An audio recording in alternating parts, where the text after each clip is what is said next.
दक्ष news सदैव तुमच्या सोबत।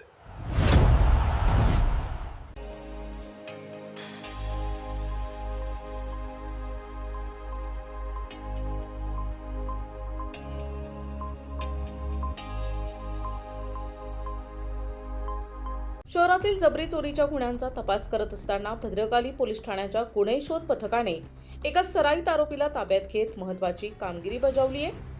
पंचवटी परिसरात महिलेची बॅग हिसकावून पळून गेलेल्या आरोपीला अटक करण्यात आली असून त्याच्याकडून चोरीला गेलेला मोबाईल फोन आणि गुन्ह्यात वापरलेली दुचाकी जप्त करण्यात आली आहे। पोलीस आयुक्त संदीप कर्णिक, पोलीस उपायुक्त मोनिका राऊत तसेच सहाय्यक पोलीस आयुक्त सुधाकर सुरुडकर यांच्या मार्गदर्शनाखाली शहरातील घरफोडी, वाहन चोरी, जबरी चोरी आणि इतर मालमत्ता गुन्ह्यातील अभिलेखावरील आरोपींची पडताळणी करण्याची मोहीम सुरू आहे। त्यानुसार भद्रकाली पोलीस ठाण्याच्या पथकाने नाझीम रहीम शेख याला चौकशीसाठी ताब्यात घेतले।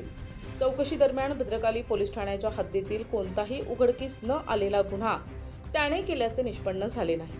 मात्र तपासादरम्यान 2 दिवसांपूर्वी पंचवटी पोलीस ठाण्याच्या हद्दीत घडलेल्या जबरी चोरीच्या गुन्ह्यात त्याचा सहभाग असल्याचं समोर आलंय। दिनांक 16 जून 2026 रोजी हनुमानवाडी येथील SBI बँकेसमोर सौ पूनम अनिल जैन या पायी जात असताना एका ग्रे रंगाच्या मोपेडवरून आलेल्या अज्ञात इसमाने त्यांच्या काखेतील काळ्या रंगाची बॅग हिसकावून नेली होती। या बॅगेत सोन्याची चैन, ओप्पो कंपनीचा मोबाईल फोन आणि 2000 रुपये रोख रक्कम होती।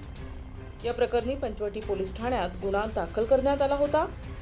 भद्रकाली पोलिसांनी संशयित नाझीम शेख याच्याकडे कसून चौकशी केली असता त्याने सदर गुन्ह्याची कबुली दिली। त्याच्याकडून चोरीस गेलेला ओप्पो 17 प्रो मोबाईल फोन तसेच गुन्ह्यात वापरण्यात आलेली क्रमांक नसलेली ग्रे रंगाची सुझुकी एक्सेस मोपेड जप्त करण्यात आली।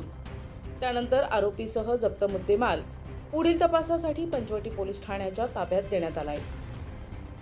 ही कारवाई वरिष्ठ पोलीस निरीक्षक राकेश चौधरी, पोलीस निरीक्षक तुषार आढाव यांच्या मार्गदर्शनाखाली सहाय्यक पोलीस निरीक्षक सत्यवान पवार, पोलीस हवालदार जाधव संतोष काकड, संदीप शेळके, विकास कंदिलकर तसेच पोलीस अंमलदार धनंजय हासे, जितेंद्र पवार, जावेद शेख आणि तौसिफ सय्यद यांनी यशस्वीरित्या पार पाडली।